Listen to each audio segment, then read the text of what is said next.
Welcome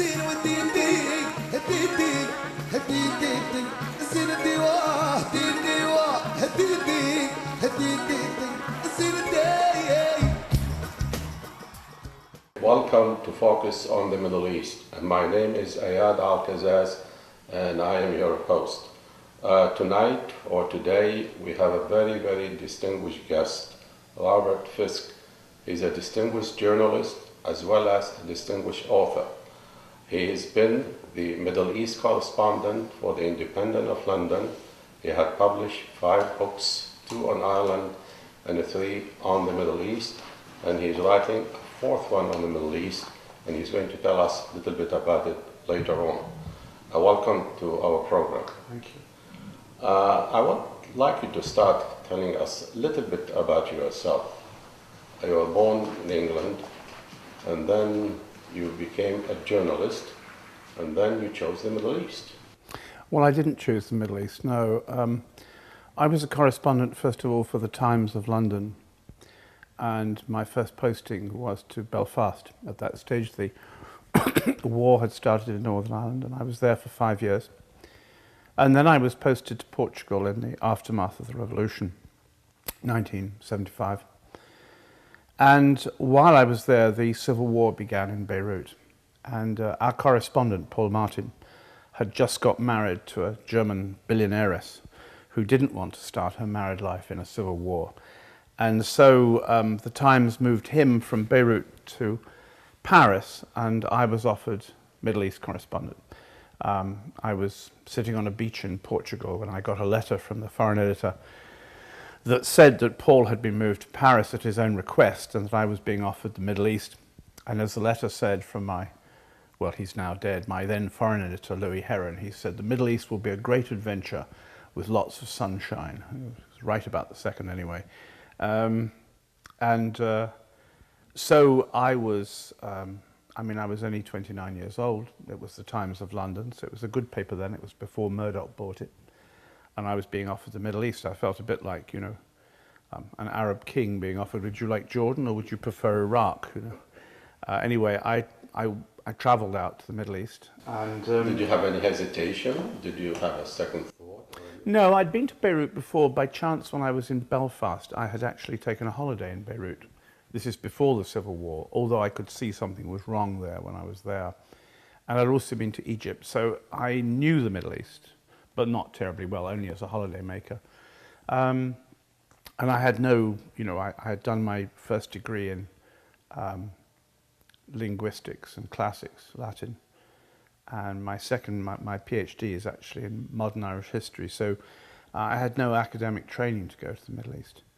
But obviously, the Civil War was on, and very soon after I arrived, I was covering the Soviet invasion of Afghanistan, the Islamic Revolution in Iran, the return of Khomeini, and as the years went by, numerous conflicts, one of the worst of which was the Iran-Iraq War, which everyone has forgotten now, from 1980 to 1988.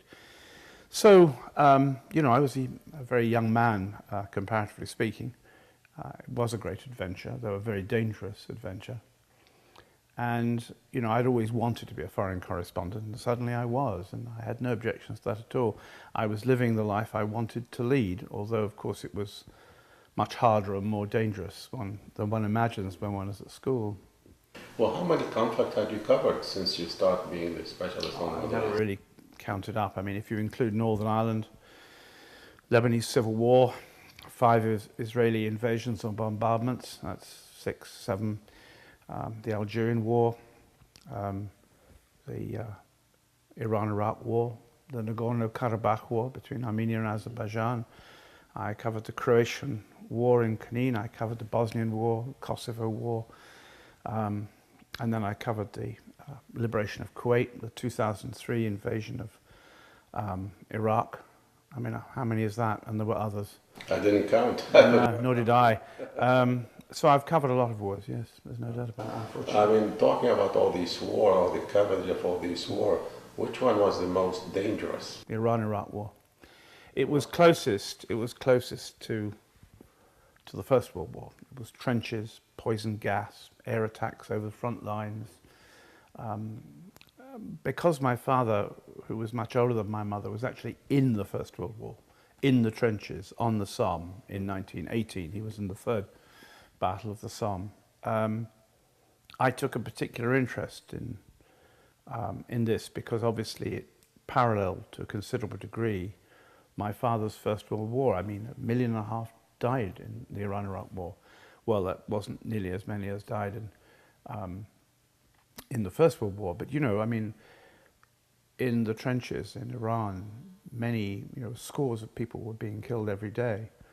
It doesn't equal the First World War, where 20,000 British were killed on the first day of the first Battle of the Somme in 1916. But it was very similar in many ways. And I think the soldiers on both sides, particularly the Iranians, I found they had the same fatalism and the same idea that they would probably die, as many soldiers did in the First World War. So it was the most fascinating, it was the most family-connected war in a strange way, although of course it was in a very alien part of the world for a European. And it was by far the most dangerous. When I look back now and remember how I'd be traveling on Iranian helicopters across front lines and being shot at and landing in storms of shell fire and people being killed, I'm surprised I survived. And it was completely ludicrous to do all this. It was completely ludicrous. But I saw the war and I reported it, and I still have vivid memories, very, very vivid memories of what it was like to report it. Were you crossing back and forth, or you were on? Yes, well, I mean, for example, on one occasion I traveled with Iraqi troops across the Karun River, well, up to the Karun River, which is inside Iran. It's on the side of the Shatt al-Arab. It was very, very hot. It was September. And bodies were everywhere. And I was with an Iraqi commando unit on my own. And in those days, you weren't embedded with the Iraqi army. You drove to the front and met a soldier. He said, come with me. It was very free in a way. You mean they trusted you without any? They thought that the government must trust us, and that's why they let us go to the front line. I think the Iraqi administration didn't know what we were up to. But anyway, we were there. And we were in this part of the town, and one of the Iraqis ran back and said, there's an Iranian tank coming down the street, and it was firing and blowing the roofs off the houses. And the Iraqi commando unit were very worried about this. They were pretty frightened. And in the end, they turned around, and they hit the tank, and they got right up to the Karun River, up to the iron bridge across the river.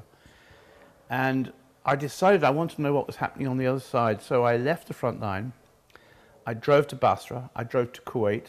I took a plane from Kuwait to Amman. I then took another plane from Amman to Tehran.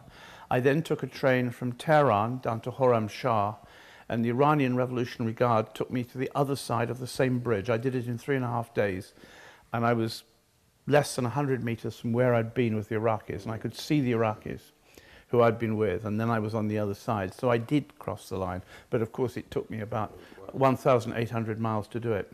But how they trusted you if they know that you're moving back and forth? Do they know that you are moving back and forth? Oh yes, I never made any secret. I've never made any secret in the Arab world that I go to Israel. I've never made any secret in Israel that I live in Beirut. I think that as the years go by and they get to know you, familiar face, familiar name, You establish yourself. up to a point. I mean, you should never think that you're safe, but I think that people realize that my job was to cover the Middle East and I would be going to all sides, and therefore it was in their interest to show me their side. To find that someone had been on the Iraqi front line, well, for them, they wanted to say, well, now we want you to see our side of the story. It wasn't like, oh, you've been to the Iraqis, you can't come here. And they were right in their assumption. I mean, that was the right decision they took. There was a difference, however, in that the Iraqis generally, not always, but generally wanted you to stay out of shellfire range. Not on the occasion I've just recalled for you, and sometimes they did. And you tended to be safer. The Iraqis didn't want foreign correspondents to die. The Iranians took you right up to the front line. And, I mean, Western journalists were killed. There was a Reuters photographer blown up in a minefield at the Battle of the... And a German reporter died of a heart attack during an Iraqi bombardment on the Shatt al-Arab River. At the Battle of Fish Lake, I remember the Iraqis had retreated and they had flooded all the desert. And only on these roads which were ramparted up from the lakes of salt water could the Iranian convoys travel? And of course, I was on the convoys, and they were all backed up, and the shells were coming in, hitting the water on each side of the road.